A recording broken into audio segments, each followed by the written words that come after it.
Hi guys, and welcome back to Sands Road on this very overcast day. Plenty of Cornish liquid sunshine outside, keeping them all off the beach today, and I'm in the shed, so catching up on a few jobs and trying to move forward.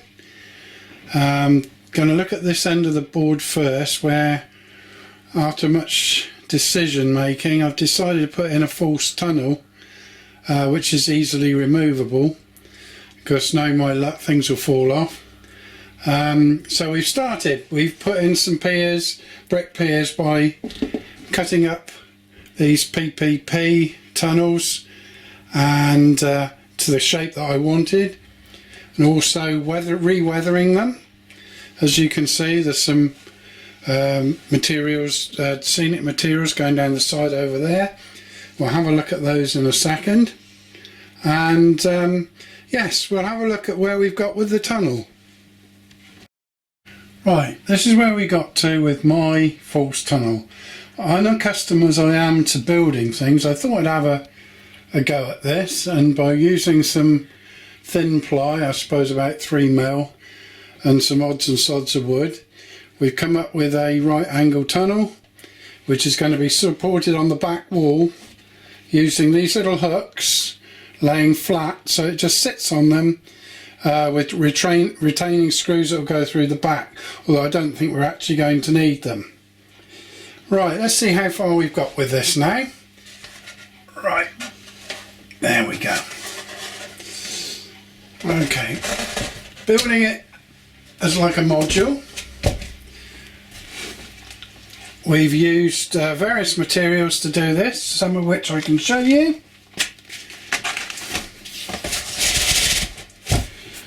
We've used the medium green foliage, which comes in a matte type style for running down the walls. You can put hairspray on that and add your own interpretation to colour and things. The actual sheeting across the front is from Metcalf. That's a dressed grit stone, and the piers were made from balsa wood, and obviously using the same card. And I'm trying to use things up without going out and spending a fortune, so I used the Metcalf self-adhesive stone paving slabs to do the top of the wall and to dress it along the front. The fencing and things I had in stock. There's a seafoam tree in the middle, which I made some time ago, and all the other materials are made woodland scenic materials. And the idea is to have like a vintage rally field, and we'll show you now how it's going to look. Okay, we'll try dropping it in. I don't know if this is going to be a success first time, so we'll lean across the board. I don't mind everything else, and there he goes. And that's hopefully where he's going to sit. So we cover most eventualities. In the corner there we put some additional undergrowth in and things so you don't look through. And then the tunnel portals and entrance there, even though you're not going to see it as a tunnel, looks alright to me, realistic as I can get it. Yeah, there's a bit of a difference in colour texture, but there probably would have been in the day. And yes, it needs probably a little bit of weathering because it looks a bit new. Okay, we start on the left with a Sentinel steam wagon, an older style tractor, some coal bags, a Wall's ice cream hut from the days gone by. I think that's a small Ferguson tractor and one traction engine and 2 road rollers. I can't remember what they are offhand as regards design. But I think that'll fill in the background quite well, given we haven't decided what we're going to do at the front yet. As regards perspective on this back scene with the tunnel, I used one of the Scaledale scenic items here to give me an idea of height. And I think, as you agree, that it's not a bad height behind it. So we'll be able to put some more buildings out and hopefully progress in the future. Right, as I mentioned last time, I managed to obtain a new locomotive from TMC in the north, class 45, number D15. I happen to be able to see this locomotive at Exeter in the summer of 72. I can't remember what the reporting code was, but it was heading south anyway. So this is the details for the actual locomotive.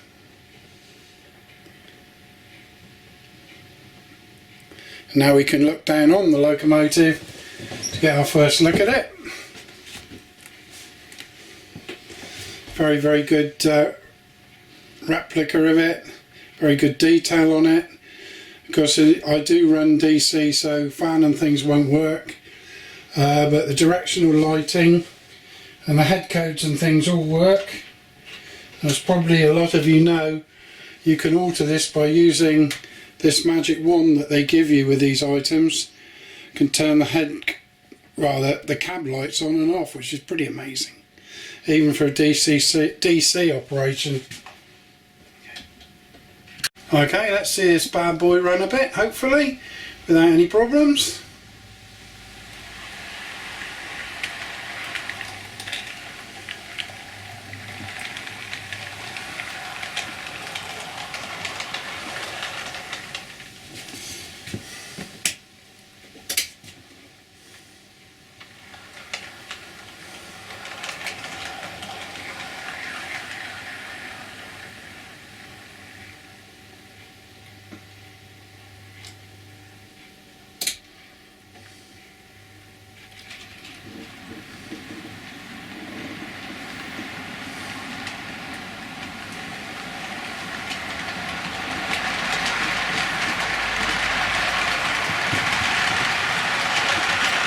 Right, so far so good with this locomotive.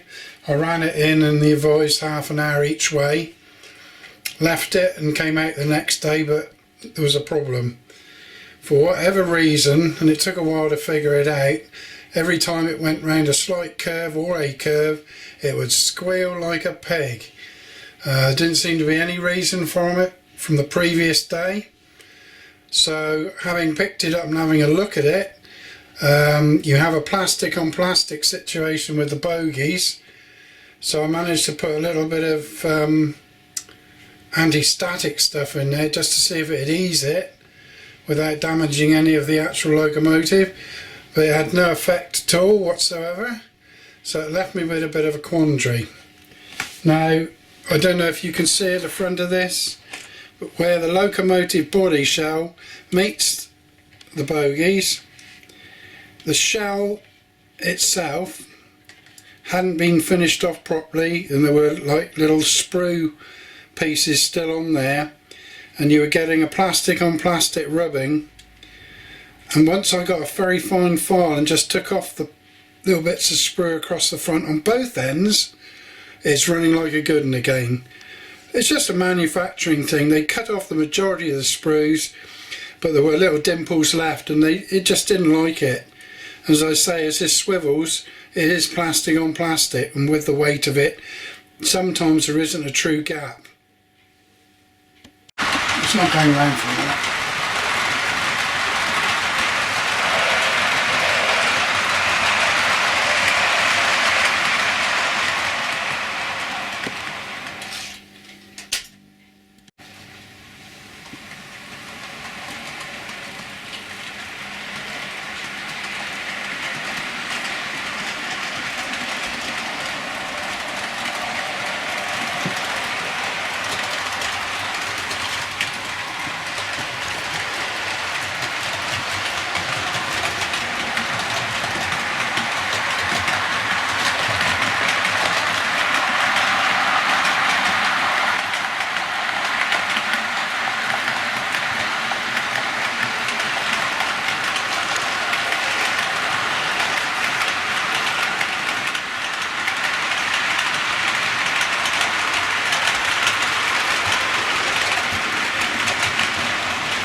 Okay, well, we're moving on to the final bit of the layout and what we're going to build here.